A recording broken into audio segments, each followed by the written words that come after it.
after 18 years, we're getting some acolytes and stuff that I believe that we deserve. But it's not anything to deserve. It's about what you do. How much touring have you done? We've done a lot. We were on a tour in 2009. It was a 26-day tour with 1-day break. 2012, we went on another Southern and East Coast tour. Again, I think that was like 24 days with, I think, a 2-day break here and there. And then we've done lots of, regional tours, Live and Loud, Fuck You, We Rule in Tulsa. Live and Loud's a festival that rotates around from Chicago, Milwaukee, Minneapolis. Before that, we used to do like Midwest No Coast. Outside of Corona, are you still doing it? Do you guys suddenly hear that echo? Yep. What the fuck? Where'd that come from? Somewhere in the audio file, I think. But it's not me. I don't hear an echo on my end. I don't. It's yours. Weird, right? So you got the echo in your mic. So lots of little shows. Like I said, the Live and Loud, Fuck You, We Rule. We played out in Denver. Lots of times down in Austin. We used to throw a show called Midwest No Coast Fest because we don't have a coast like East Coast, West Coast. Right. But that became kind of morphed and became Fuck You, We Rule down in Tulsa, Oklahoma. That happens over the 4th of July weekend every year, which is a great festival if you want to go see bands that are up and coming. That's the place to go. Live and Loud is a great place to go see, those bands that are established, Old Firm Casuals and things like that. Just to mention a name that's established out there, and that Victory, another name who are local here in the cities, by the way. Yep. Okay. I think I fixed it. I think I figured out what it was. Just kind of a weird anomaly. So outside of COVID, were you guys still doing these tours up until recently? We played March 13th of this year. And as you know, March 14th, everything was on lockdown. So we played one of the last shows that was actually a live show you could see in the city of Minneapolis. How punk rock is that? Yeah, I got a great photo too, man. I wish you could put it up. You just got dude. If you could have a fucking Boy Scout, if you could have a Boy Scout ribbon filled with badges of punk rockness, you'd have the whole thing filled up, dude. I think you've got all the punk rock badges. We were the first to do this. We were the last to do this. We fucking fucked off this. We fucked off that. We Jesus Christ, dude. This is me that night of the show before I went on stage. Nice. There's a dude that reminds me of. I'm not giving him a free club. That way. Yeah. I don't know if you can see this. Hold on. No, they can't see it. Never mind. Yeah. Anyways, so I've got a whole, I've got the shoes on. I got it's a hazmat suit with an East German gas mask on, and I came out and sang the first, I think, 2 songs completely in that outfit. Some dude in the crowd picked me up and put me on his shoulders. It was, it was kind of crazy. But it was the last show and one of the last shows in the city. I mean, here's the thing: is like I really don't like punk rock that much. Like it's probably honestly my least favorite music. Like especially out of the rock genres, but like I even like country music more than I like punk rock. But I will admit there's certain punk rock where when it's just really well done, like I get it, and I'm like, no, this is cool, I get it, and like I could hang out and I could listen to this. This could be on in the background and not annoy me. I could go to a concert and actually enjoy this, like all of the things. Right? You guys are legit. Like you guys are a good band. Like punk rock or not, you guys are a good band. I can hear it in the production. If you guys are just tuning back in, I think some people are still listening because we lost a few viewers when we told them to go listen to that. Right. So I assume they're listening to that and coming back. Yeah. I mean, they'll come back. But regardless, if you're still watching this now and haven't checked it out, go check it out. Listen to it. It's actually really good. And understand the evolution and the revolution of punk rock, because just that is an interesting story. So you combine that with your story. Right. I mean, you're a fucking fascinating human. Yeah, so now we're kind of caught up to now-ish. Kind of now-ish, yeah. I mean, there's so much more. We just played the video, so people kind of understand the journey. Right. And you did some big things. I mean, you're going to come on again, dude. This isn't the first time, and it's not the only time you're going to be on here. So we don't have to fucking blow the wad on every single thing tonight. I just wanted people to kind of understand who you are and what makes you tick. You know, and we've been going for already, what is it, an hour almost 2 hours. Oh, really? So now we're back to kind of people that don't already know you. Right. And here's the thing, dude, is like, I'm in the music industry. Right. There's a bunch of people that know you that didn't know any of the shit you just said. Right. I keep pretty much, I don't talk. I'm not afraid to talk about anything that's ever happened to me at all. But I don't unless I think you need to know. And this helps because this just makes now any weird, irrational shit that comes out of your mouth going here forward. No matter what you say, people are going to at least understand where you're coming from. Right. So now I'm not giving you a free pass to say any wild shit, but at the same time, like, we're kind of caught up to current. So now we can kind of talk about whatever we want. And people at least understand who you are. I've had the luxury of already having a long conversation with you before tonight. So kind of, it is what it is. But I wanted to go in depth a little bit more with some of those stories because it's like, man, we're getting to know each other over the phone. It's like, what the fuck, dude? Right. Like, this is a classic musician story. It is. There's a Ty and I talk about it all the time. We've chronologized a lot of stuff that we've done in the horrors from the beginning to now. A lot of, oh my God, vans blowing up on the road, being stuck in the middle of Hays County, Kansas with no way out, and the van is shot. We got to be in Colorado tonight, to play,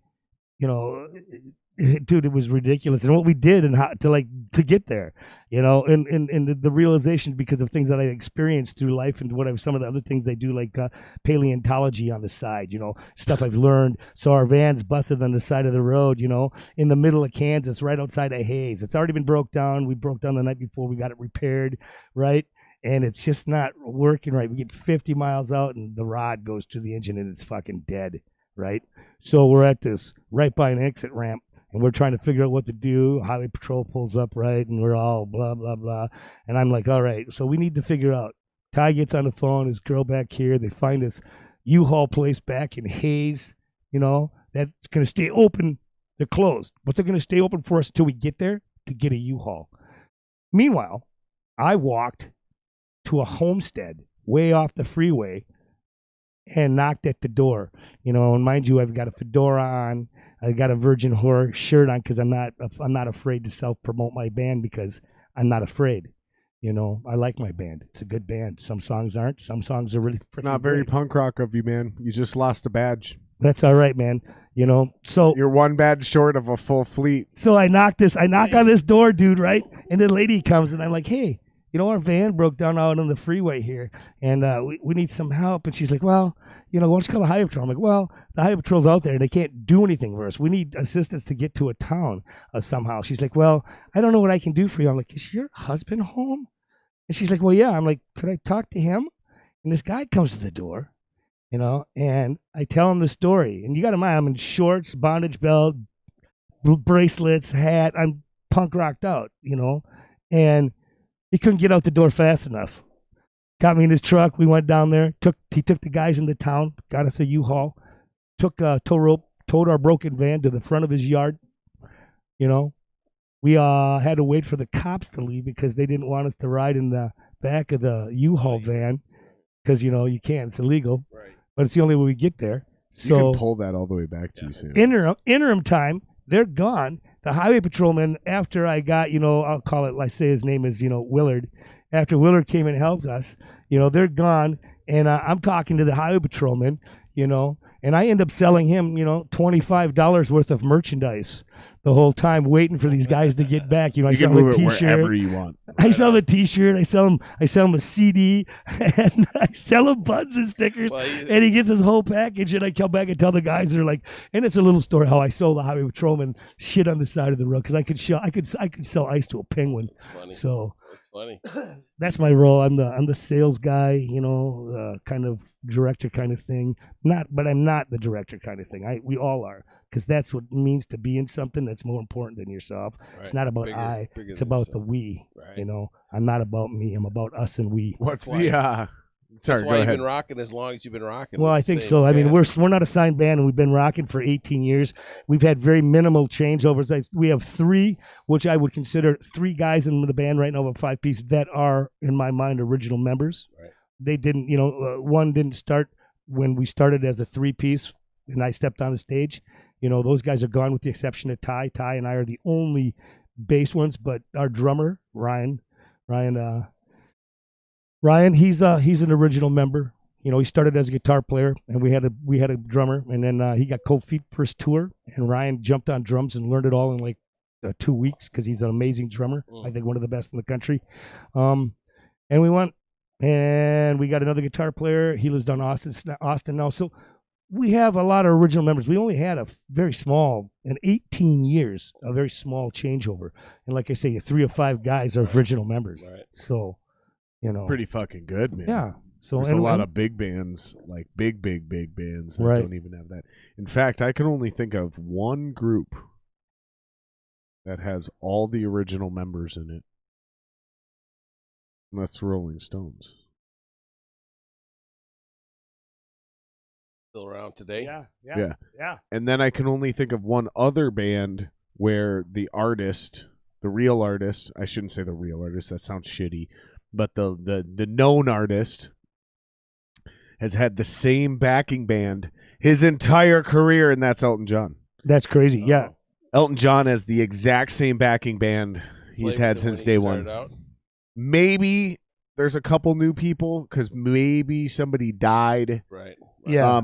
No, I know for a fact he's added a lot of musicians. Right. And he's added a lot of sections. So when he's done certain performances, he's brought in a small like string section, but they weren't part of the band. Right. Right. They were something that was hired to be on the record and then hired to perform live. Does that make sense? Yep. Right.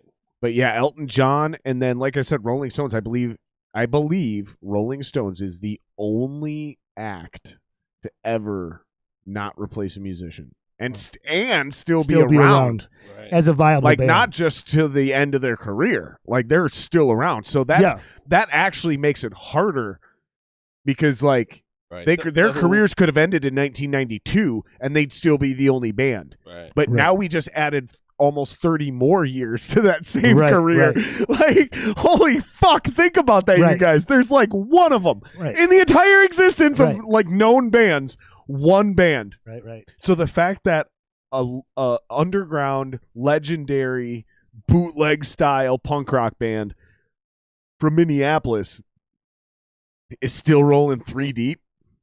Yeah. And you've only had how many replacements of that position? Yeah, not very many. 1 each? 2 each? I think we've added a guitar player, and we've replaced the guitar player, I think, twice. Okay. So you're on your third guitar player. Yep.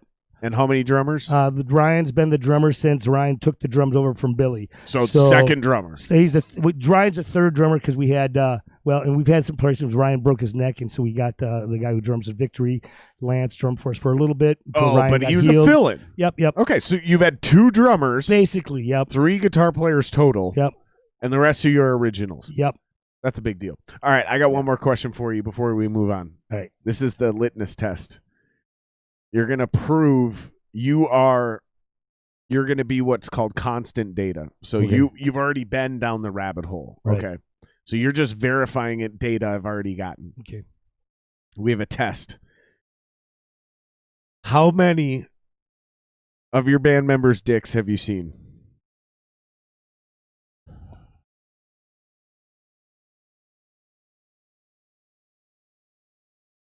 Not willingly. Not on purpose. At all. Ever. Maybe 2. Oh, you guys are fucked. Yeah. Maybe You're 2. fucked.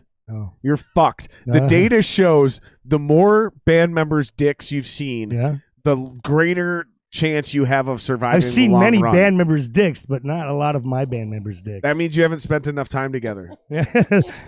Or I've just kept my eyes shielded. You see where I'm going with this? You see where I'm going with this? Staying out of this. I don't know, man. But do you see where I'm going with this? 18 years, my 18 Jeremy years Blake, together. if you're watching this, you son of a bitch, you better back me up in the comments right now. We got a comment up on the corner.